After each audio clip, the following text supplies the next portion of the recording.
নমস্কার বন্ধুরা, কিভাবে সরপুঁটি মাছ পাতায় ভাজা যায় দেখুন। আপনারা এখানে মাছ কেটে নিয়েছি, পেঁয়াজ কুচি, রসুন বাটা, আদা বাটা, পেঁয়াজ বাটা, 2 চামচ মরিচের গুঁড়ি, 1 চামচ হলুদের গুঁড়ি, 1 চামচ লবণ আর 1 চামচ তেল দিয়ে এটাকে মেখে ভাজা। আর এখানে আলু কুচি নিয়েছি, পেঁয়াজ কুচি আর রসুন কুচি আর পেঁয়াজ বাটা, হলুদ, মরিচ, লবণ, তেল।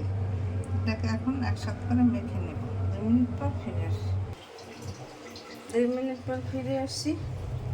আমি মাছ সাজিয়ে পাতা দিয়ে নিয়েছি আর আলু কুচি পাশে দিয়ে নিয়েছি। এখন চুলা ধরিয়ে দিলাম,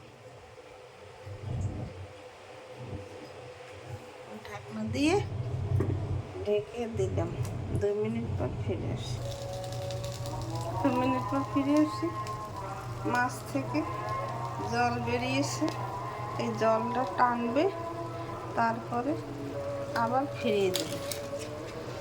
এমন আমি ঘর যেতেছি, পাহাড়ে জল ঠিকানা শ্রাবণের সুরে দেখে না পৌঁছে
আমি যে নতুন জীবন চাই।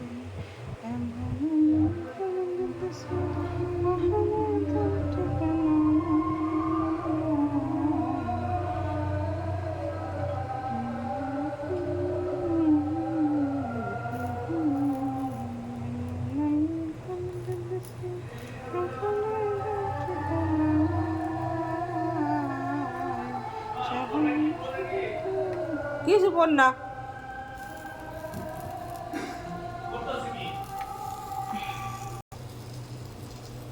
2 মিনিট পর ফিরে এসেছি, ঢাকনা খুলে দিলাম। আমার মাছের জল প্রায় টেনে গেছে, একটু পরেই ফিরিয়ে দেবো।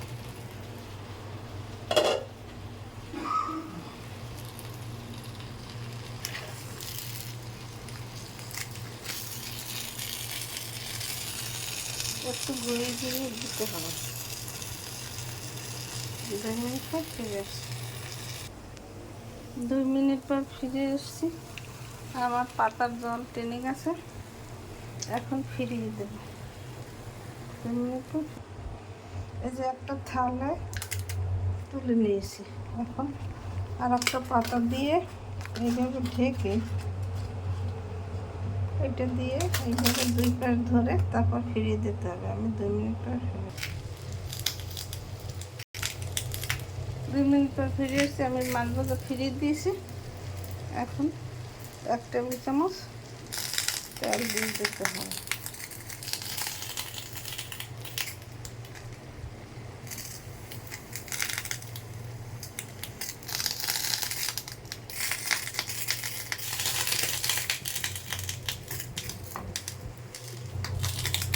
একটু পরে নামিয়ে নিলেই আমার মাছ ভাজা হয়ে যাবে। এইভাবে আপনারা ঘরে তৈরি করে খেয়ে দেখুন, খেতে অনেক সুস্বাদু।